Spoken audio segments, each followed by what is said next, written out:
What's up? It's Cam, the sports bettor, and me and you are very similar, except I'm richer than you, I'm more handsome than you, smarter than you, and overall just better than you. Sorry, I didn't mean any of it. But we had an amazing day in Discord yesterday, obviously. These were the results for every play posted. You can see my Twitter right there. We had awesome lineup news with McBride and Chua. McBride started over him, so lines were not adjusted. It was a good day. We hit our Siakam free play on 19.5 points, the video I made yesterday.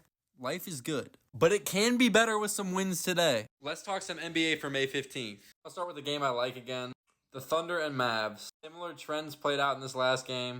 Lines just seem to not be adjusting. For the Thunder, Shea continues to get rebound and assist chances through the roof. He had another 30 last game. 15 rebound chances, 15 assist chances. Only converted 5 of the assist chances. Had 0 at halftime. Aaron Wiggins and Lou Dort could not hit a 3 to save their lives. But they're back at home here. Should be assist boost for those role players hitting shots. Hard to not like Shea's RA in this situation. Minutes are going to be low 40s. Giddy off the floor basically the entire time. Which brings me to Giddy. Giddy, when he's out there, gets open shots. So he might, his points are a little scary.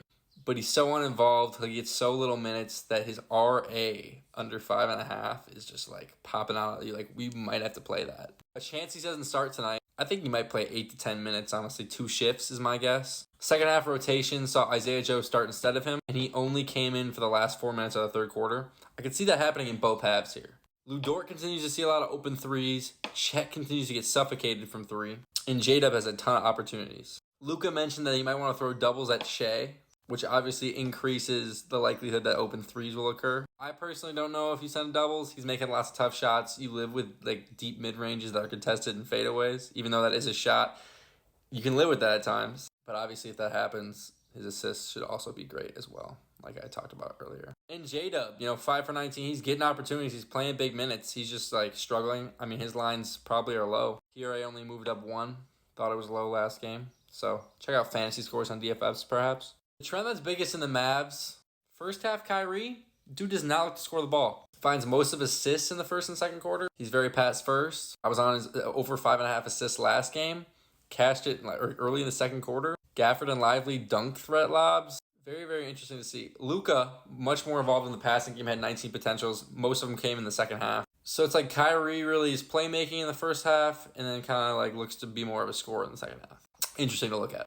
Lively, the better center in this series than Gafford. Got injured last game, lost out on some minutes. Lively overs also look really good. The ratings have been much better with him there. And with the defensive attention that Kyrie and Luka have been getting, those centers can feast down low at times. PJ Washington still got his despite those quotes. He still got 19 field goal attempts. Derrick Jones Jr. got open looks, but he had less minutes in that last game. Don't really know why. Role players on the road do play worse, so take that with a grain of salt. PJ's volume has been great. Luka's potential's back up to 19.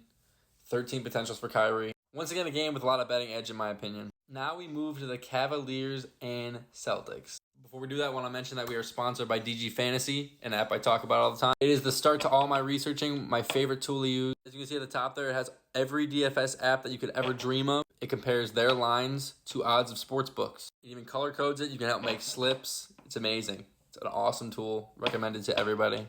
Link in the description of the YouTube video. Anyway, back to the Cavaliers and Celtics. Donovan Mitchell ruled out. That makes it a 16-point spread. I think there's a really good chance it blows out, even though the Cavaliers really did fight really great at home last game. The spread goes from 8.5 to 16 from last game to this game because of the home road difference. I think Drew Holiday is due for some regression here. His unders interest me a bit. I think Al Horford's due for positive regression. That dude cannot hit a shot. Once again, 4 open threes. They were all wide open. Couldn't hit them. He was pretty involved. He played poorly and still got good minutes. So it'll be the Garland and LeVert show. That Cornette and Horford drop coverage. Really good for their pull-up threes, mid-range game, driving to the hoop at times. They look really good, both of them. Look for Tatum and Brown to be super aggressive out the gates here. Both of them took tons of volume and shots in the first quarter. Expect Tatum to do it again when he plays all 12 minutes here. Brown plays about 8. No Kristaps Porzingis. Jason Tatum's hit rate of 8 or more points in the first quarter. It's 100%. They really have no answer for him. I think that's a very interesting look. Mobley's going to continue to be a dribble handoff hub. And obviously everyone on the Cavaliers gets more run here. Really interesting thought is Dean Wade off the bench played really great defense on Tatum. Expect him to get, closing minutes over a Okoro and a close one again. Coming back from an injury, but he's been phenomenal on Tatum. Yeah, so those are today's games.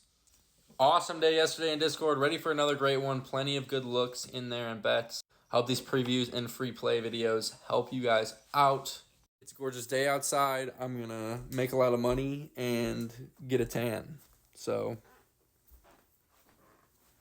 bye.